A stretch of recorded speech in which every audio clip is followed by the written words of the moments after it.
एक phone call ने महाराज जी और शंकराचार्य के बीच ऐसे कराई सुलह। अब मुक्तेश्वरानंद के पास सीधे लखनऊ से पहुंचे सीएम योगी के दूत। बन गई बात, अब प्रयागराज की धरती पर फिर से लौटेंगे शंकराचार्य। ये चार अफसर कहेंगे सॉरी और फिर त्रिवेणी में डुबकी लगाएंगे स्वामी। धार्मिक नगरी प्रयागराज में संत और भक्तों का हर दिन मिलन हो रहा है। संगम नगरी महाकुंभ के बाद एक बार फिर धर्ममय है। सुबह से लेकर देर शाम तक भक्त मां त्रिवेणी में पुण्य की डुबकी लगा रहे हैं। हर तरफ सनातन की जय जयकार हो रही है। शासन प्रशासन की तरफ से कुंभ की तरह व्यवस्था की गई है, पर एक छोटी सी घटना ने माघ पर्व को कुछ हद तक किरकिरा कर दिया। स्नान के लिए आए एक संत से प्रशासन का टकराव हो गया। बात बनने के बजाय बिगड़ती चली गई। ऐसे में संत ने बड़े आंदोलन का ऐलान कर दिया। वो धरने पर बैठ गए। उन्हें मनाने के अनगिनत प्रयास हुए। डिप्टी सीएम केशव प्रसाद मौर्य ने भी संत से माफी मांगी, स्नान की फरियाद की, लेकिन महात्मा टस से मस नहीं हुए और बिना स्नान किए अपने भक्तों के साथ संगम नगरी को छोड़कर बनारस चले गए। संत बनारस में गरज रहे थे। सीएम योगी आदित्यनाथ को घेर रहे थे। पुलिस प्रशासन के अधिकारियों को कोस रहे थे। तभी एक बड़ी खबर निकलकर सामने आई। इस खबर ने सनातनियों के चेहरे पर मुस्कान ला दी। संगम तट पर यह हट किसी छोटे संत ने नहीं किया था। यह हट शंकराचार्य और मुक्तेश्वरानंद सरस्वती का था, जिन्होंने अपने भक्तों की पिटाई से आहत होकर त्रिवेणी में स्नान करने से इंकार कर दिया। शंकराचार्य धरने पर बैठ गए। शंकराचार्य सीएम योगी आदित्यनाथ पर सनसनीखेज आरोप लगाए। कालनेमी का एक बार फिर से संगम के तट पर जन्म हुआ। शंकराचार्य को मनाने के प्रयास सरकार की तरफ से किए गए, लेकिन वो पीछे हटने को तैयार नहीं हुए। शंकराचार्य करीब 11 दिनों तक आंदोलन करते रहे और फिर बिना स्नान किए वाराणसी लौट गए।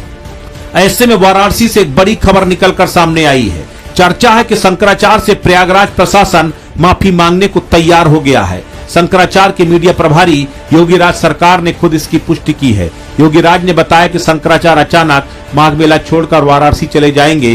प्रयागराज के अफसरों को ये उम्मीद नहीं थी। वो सोच रहे थे माघ पूर्णिमा यानी 1 फरवरी के स्नान के बाद शंकराचार्य जाएंगे, तब उनको मना लेंगे। शंकराचार्य के वाराणसी आने के बाद लखनऊ के 2 बड़े अधिकारियों ने महाराज जी से संपर्क किया। पूर्णिमा पर ससम्मान स्नान कराने की बात कही।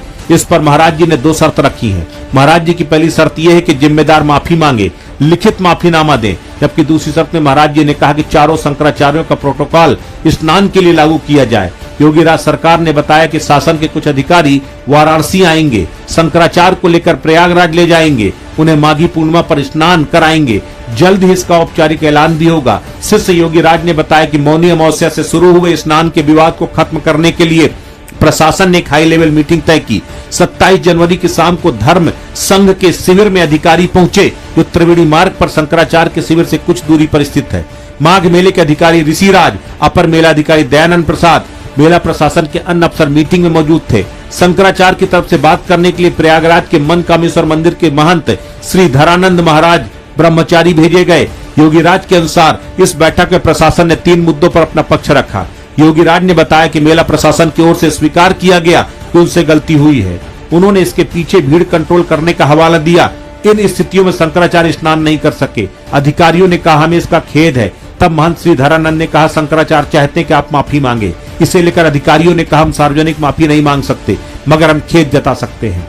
इन सब के बीच सोर्स बताते हैं शंकराचार्य से सरकार के बड़े स्तर के अधिकारी चर्चा कर रहे हैं। सीएम योगी आदित्यनाथ भी चाहते हैं कि शंकराचार्य स्नान करें और इस विवाद का खात्मा हो। वहीं पूरे प्रकरण को लेकर शंकराचार्य की तरफ से बयान आया है। उन्होंने कहा मुझे माघ मेला प्रशासन की ओर से एक पत्र और प्रस्ताव भेजा गया। इसमें कहा कि मुझे पूरे सम्मान के साथ पालकी से संगम ले जाकर स्नान कराया जाएगा, मुझ पर फूल बरसाए जाएंगे, लेकिन मैंने प्रस्ताव को ठुकरा दिया। हालांकि सूत्र बताते हैं शंकराचार्य संगम लौट सकते हैं और अफसर भी उनसे माफी मांग सकते हैं।